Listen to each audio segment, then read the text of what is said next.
aku berkesempatan untuk jalan-jalan ke Kampung Muara, Cibungbulang, Bogor. Lokasi ini sekitar 20 km dari pusat kota Bogor deh. Kamu udah pernah jalan-jalan ke sini belum? Lokasi jalan-jalan itu kan nggak cuma di mall aja. Tempat yang aku kunjungi ini spesial banget. Tempat ini jadi saksi sejarah salah satu kerajaan Hindu di Indonesia. Di tempat ini ada sebongkah batu besar yang sangat berharga. Tapi tenang, bukan batu sembarang batu ya. Coba perhatiin deh. Batu ini ada bekas telapak kaki sama tulisannya. Batu ini tuh adalah salah satu prasasti peninggalan kerajaan Hindu. Nama prasasti ini adalah Prasasti Ciaruten dari Kerajaan Tarumanegara. Di depan prasasti ini ada prasasti lain lagi, namanya Prasasti Kebon Kopi. Prasastinya berbentuk batu juga. Bedanya, telapak kakinya adalah telapak kaki gajah. Kira-kira apa ya makna di balik prasasti-prasasti ini? Seberapa luas ya wilayah Kerajaan Tarumanegara ini? Tarumanegara sendiri apa sih artinya?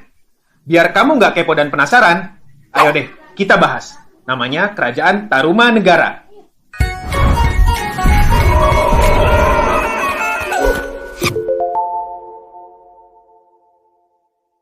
Kerajaan Tarumanegara adalah kerajaan Hindu tertua kedua di Indonesia.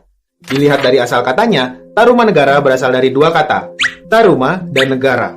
Negara punya arti kerajaan atau negara, sedangkan Tarum atau Nila merupakan nama sungai yang membelah Jawa Barat. Keberadaan tentang kerajaan Tarumanegara juga diperkuat dengan adanya berita Tiongkok yang pernah menyebutkan kerajaan Tolomo atau Tarumanegara. Kerajaan Tarumanegara pernah mengirimkan utusan mereka ke Tiongkok di tahun 528, 538, 665, dan 666 Masehi untuk kunjungan persahabatan. Kabar lainnya datang dari Gunawarman, seorang pendeta dari Kashmir yang mengatakan bahwa agama yang dianut rakyat Taruma adalah agama Hindu. Kerajaan Tarumanegara sendiri didirikan oleh Raja Diraja Guru Jaya Singawarman pada tahun 358 sampai 382 Masehi di tepi Sungai Citarum yang sekarang masuk dalam Kabupaten Lebak, Banten. Jaya Singawarman adalah seorang maharesi atau pendeta yang mulia dari India, tepatnya dari daerah Salankayana. Jaya Singawarman mengungsi ke Nusantara karena daerahnya diserang dan ditaklukkan kerajaan Magadha. Jaya Singawarman meninggal dan dimakamkan di tepi sungai di Bekasi, tepatnya di Kali Gomati. Tahta kerajaan digantikan oleh putranya, Dharma Yawarman di tahun 382 sampai 395 Masehi. Nggak banyak catatan sejarah yang bisa didapat tentang raja kedua kerajaan Tarumanegara ini. Namanya hanya tercantum di naskah Wangsakerta, naskah yang berisi kisah-kisah kerajaan-kerajaan Nusantara. Nama lain yang tertulis di naskah Wangsakerta adalah Raja Purnawarman. Raja Purnawarman memerintah kerajaan Tarumanegara dari tahun 395 Masehi sampai 434 Masehi. Dia bergelar Sri Maharaja Purnawarman Sang Iswara Digwijaya Bima Prakarma Suryamaha Purusa Jagatpati.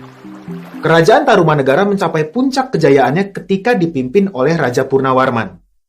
Kemasyhuran Tarumanegara diabadikan dalam prasasti zaman Purnawarman tentang dibangunnya pelabuhan dan beberapa sungai sebagai sarana perekonomian.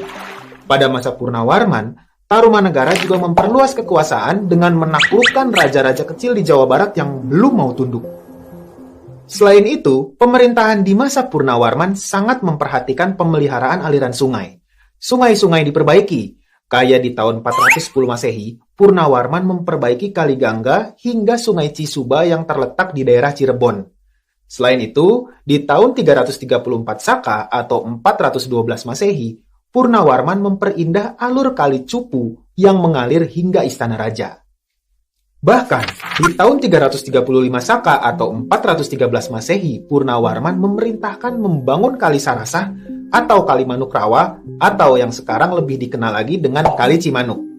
Dia juga memperbaiki alur Kali Gomati dan Candrabaga yang sebelumnya pernah dilakukan oleh Raja Diraja Guru, kakeknya di tahun 339 Saka atau 417 Masehi. Kali Gomati dan Candrabaga sendiri, menurut para ahli, sama dengan Sungai Bekasi sekarang. Terakhir nih, di tahun 341 Saka atau 419 Masehi, Dia memerintahkan untuk memperdalam Kali Citarum yang merupakan sungai terbesar di wilayah Kerajaan Tarumanegara. Nah, perhatian Purnawarman ternyata membawa dampak positif. Di antaranya bisa memperteguh daerah-daerah yang dibangun sebagai daerah kekuasaan Tarumanegara.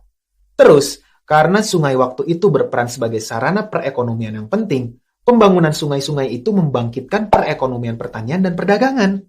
Setelah Maharaja Purnawarman bertahta, ada beberapa nama raja lain seperti Wisnuwarman yang berkuasa di tahun 434 Masehi sampai 455 Masehi.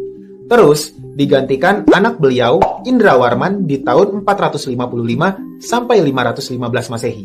Kemudian ada Maharaja Candrawarman pada tahun 515 sampai 535 Masehi. Lalu dilanjutkan Suryawarman pada tahun 535 Masehi dan berakhir pada 561 Masehi. Sepeninggalan Suryawarman, raja-raja kerajaan Tarumanegara berturut-turut adalah Kertawarman 561 sampai 628 Masehi, Sudawarman 628 sampai 639 Masehi, Hariwangsawarman 639 sampai 640 Masehi, Nagajayawarman 640 sampai 666 Masehi, hingga raja terakhirnya Linggawarman berkuasa dari tahun 666 Masehi sampai 669 Masehi. Saat itu, Raja Linggawarman nggak punya putra.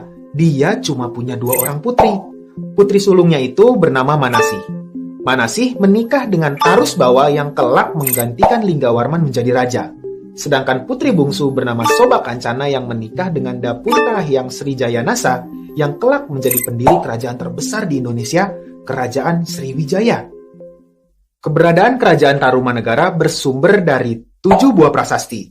Sebagian besar prasasti-prasasti itu ditemuin di daerah Bogor. Mana nih yang dari Bogor? Kamu harus bangga ya, karena dulu pernah berdiri kerajaan besar di Bogor. Penemuan 7 prasasti itu didasarkan pada lokasi pertemuan. Pertama, ada prasasti Ciaruten yang ditemuin di desa Ciaruten. Di prasasti ini ada gambar telapak kaki, lukisan laba-laba, dan huruf ikal melingkar. Prasasti Ciaruten ini berisi Vikrantas Syavanipateh, Srimatah Purnawarmana, Tarumanagarendrasya, dan Visnoriva Padadvayam, yang artinya inilah tanda sepasang telapak kaki yang seperti kaki Dewa Wisnu, sang pemelihara. Ialah telapak kaki yang mulia Sang Purnawarman, raja di negeri Taruma, raja yang gagah berani di dunia. Cap telapak kaki melambangkan kekuasaan raja atas daerah tempat ditemukannya prasasti. Ini menegaskan kedudukan Purnawarman yang diibaratkan sebagai Dewa Wisnu. Purnawarman dianggap sebagai penguasa sekaligus pelindung rakyat. Penggunaan cetakan telapak kaki di masa itu mungkin dimaksudkan sebagai keaslian. Mirip tanda tangan zaman sekarang gitu deh. Terus, gak jauh dari prasasti Ciaruten ini, ada juga prasasti kebun kopi yang ditemuin di perkebunan kopi di kampung Muara Hilir, Bogor. Isi prasasti kebun kopi ini adalah tulisan huruf Palawa dengan menggunakan bahasa Sanskerta. Kalimatnya yaitu Jaya Visalasya Tarumandrasya Hastinah Airavata Basya Vibatidam Padadvayam, yang artinya di tempat ini, di sini kelihatannya terdapat gambar sepasang telapak kaki yang mirip dengan Airavata, gajah yang sangat kuat, penguasa di Taruma atau lebih dikenal sebagai Tarumanegara, dan kejayaan kerajaan. Airavata sendiri adalah gajah kendaraan Dewa Indra, Dewa Cuaca, dan Raja Kayangan. Ada juga nih prasasti jambu yang ditemuin di perkebunan jambu di Bukit Pasir Koleangkap, Bogor. Isi prasasti ini bertuliskan, tapak kaki ini adalah tapak kaki Sri Purnawarman, Raja Tarumanegara. Baginda termasyur, gagah berani, jujur, dan setia dalam menjalankan tugasnya. Terus, ada prasasti Cidanghyang atau prasasti Lebak. Prasasti ini ditemuin di tepi sungai Cidanghyang di Desa Lebak, Kecamatan Munjul, Kabupaten Pandeglang, Banten di tahun 1947. Prasasti ini berisi 2 baris kalimat yang berbentuk puisi yang ditulis dengan huruf Palawa dan bahasa Sanskerta. Isi prasasti ini mengagung-agungkan keberanian Raja Purnawarman. Nah, ada lagi juga prasasti Pasir Awi.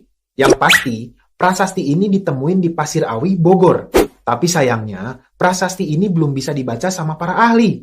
Ya, sayang banget kan? Padahal, kalau bisa kebaca, bisa dapat info lagi tuh tentang kerajaan Tarumanegara. Ada juga prasasti yang senasib nih dengan prasasti Pasir Awi. Prasasti Muara Cianten.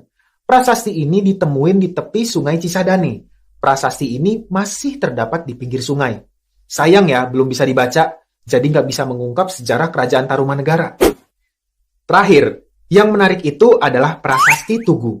Prasasti ini jadi prasasti terpenting dan terpanjang dari Raja Purnawarman yang waktu itu udah bertahta selama 22 tahun.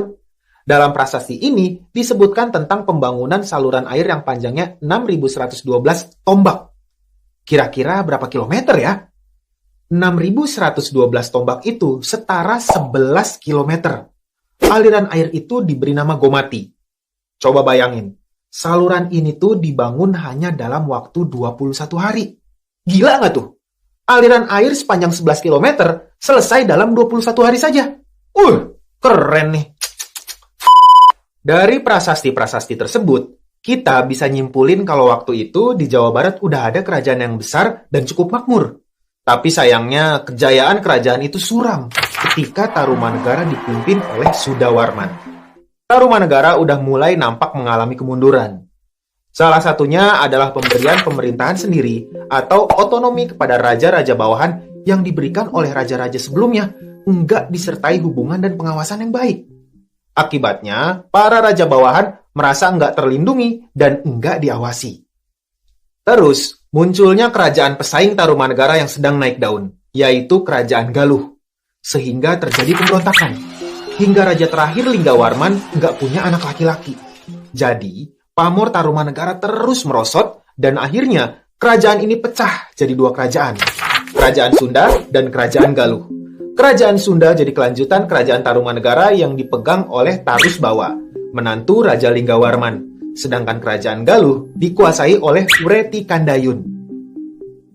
Oke teman-teman, di video ini kita udah belajar tentang Kerajaan Tarumanegara, kerajaan Hindu tertua kedua di Indonesia.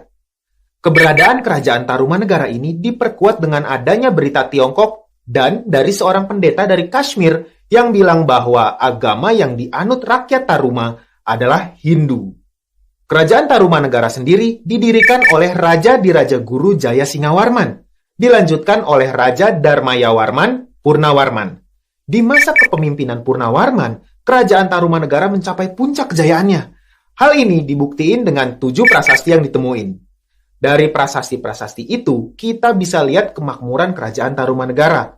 Tapi sayangnya, kemakmurannya harus diikuti kemundurannya, hingga Kerajaan Tarumanegara ini dipisah jadi dua kerajaan. Kerajaan Sunda dan Kerajaan Galuh. Kalau kamu mau ngulang lagi materi tentang sejarah Kerajaan Tarumanegara ini, kamu bisa klik timestamp yang ada di bawah video ini ya. Sampai jumpa di video selanjutnya. Dadah! Tarumanegara merupakan kerajaan Hindu kedua. Diperkirakan berlokasi di lembah Sungai Citarum, Jawa Barat. 7 buah prasasti telah ditemukan. 5 di Bogor, 1 di Jakarta, dan 1 lagi di Lebak, Banten, membuktikan kalau kerajaan Tarumanegara pernah berdiri. Ketujuh prasasti tersebut adalah Prasasti Ciaruten. Prasasti ini terletak di daerah Bogor, tepatnya di tepi Sungai Ciaruten, dekat hulu Sungai Cisadane.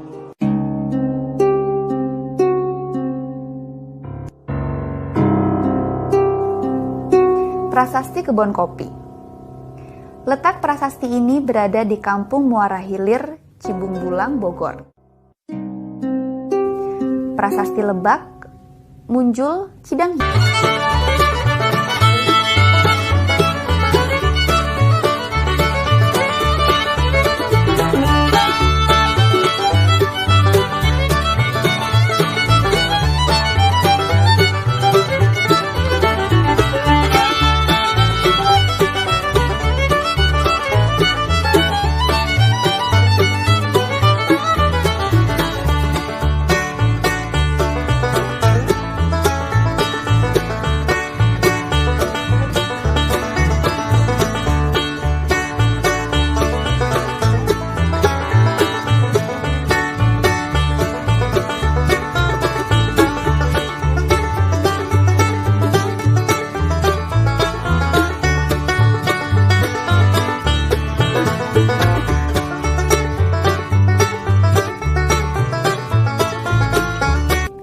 Namun, bila dilihat dari langgam atau bentuk hurufnya, prasasti tersebut ditulis kurang lebih pada abad 5 Masehi. Adanya kerajaan Tarumanegara juga dapat diketahui dari berita atau catatan musafir Cina, antara lain bernama Fahian yang pernah berkunjung ke Tarumanegara pada tahun 414 Masehi. Fahian menyebutkan Tolomo untuk kerajaan Tarumanegara. Sumber lainnya yang membuktikan keberadaan kerajaan Tarumanegara berupa Arca Rajasi. Pada saat diperintah Purnawarman, kerajaan Tarumanegara mencapai masa keemasan. Purnawarman adalah seorang raja yang menganut agama Hindu. Masyarakatnya sebagian besar menganut agama Hindu dan sedikit dijumpai orang-orang yang beragama Buddha serta sebagian masih animisme. Oleh karena itu, kerajaan Tarumanegara dikenal sebagai kerajaan Hindu.